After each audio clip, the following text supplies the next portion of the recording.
నా పేరు డాక్టర్ గౌతమ్. నేను ఇప్పుడు సిట్టింగ్ ఎమ్మెల్యే అండ్ మినిస్టర్ అయిన అంబటి రాంబాబు అల్లుండి. అది నా దురదృష్టం, ఎవరు ఏం చేయలేరు. బట్ ఈ వీడియో చేయాలా లేదా అని నేను చాలాసార్లు ఆలోచించి చేయటం నా బాధ్యత అని అనుకున్న తర్వాత నేను ఈ వీడియో చేస్తున్నాను. అంబటి రాంబాబు అంత నీచుడు, నికృష్టుడు, దరిద్రుడు, శవాల మీద పేలాలు ఏరుకునే రకాన్ని నేను నా జీవితంలో చూడలేదు. రోజు పొద్దున్నే దండం పెట్టుకునేటప్పుడు ఇంతటి నీచుడిని ఇంకొకసారి నా లైఫ్లో ఇంట్రడ్యూస్ చేయకు స్వామి అని ఎప్పుడు కోరుకుంటూ దండం పెట్టుకుంటుంటా. అంత భయంకరమైన వ్యక్తి. ఎందుకు ఇప్పుడు చెప్తున్నానంటే తన పోటీ చేయబోయే పోస్ట్ అలాంటిది. ఏ పోస్ట్కి అయితే మంచితనం, మానవతా విలువలు, కనీసం బాధ్యత ఉండాలో వీటిల్లో అందరికీ 100% అందరికీ అన్నీ ఉండక్కర్లేదు. 0.001% కూడా లేని వ్యక్తి అంబటి రాంబాబు.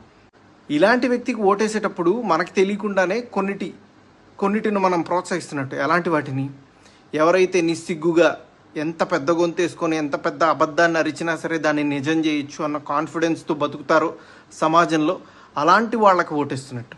ఎంత లేకి పని అయినా చేసి చాలా హుందాగా బతకచ్చు సమాజంలో అని అనుకునే వాళ్ళకి ఓటేస్తున్నట్టు. ఏదైనా చేసి సిగ్గు లేకుండా సిగ్గులేని తనాన్ని ప్రోత్సహించవచ్చు అని అనుకునే వాళ్ళకి మనం ఓటేస్తున్నట్టు. ఇలాంటి వాళ్ళకి ఓటేస్తే ఇవే సమాజం యొక్క తలరాతలాగా మారి రేపు సమాజం కూడా ఇలానే తయారవుతుంది. దీన్ని ప్రజలు గమనించి సరైన ఓటుతో, సరైన బాధ్యతతో ఓటేసి సరిగ్గా నాయకుడిని ఎంచుకుంటారని ఆశిస్తూ నమస్తే.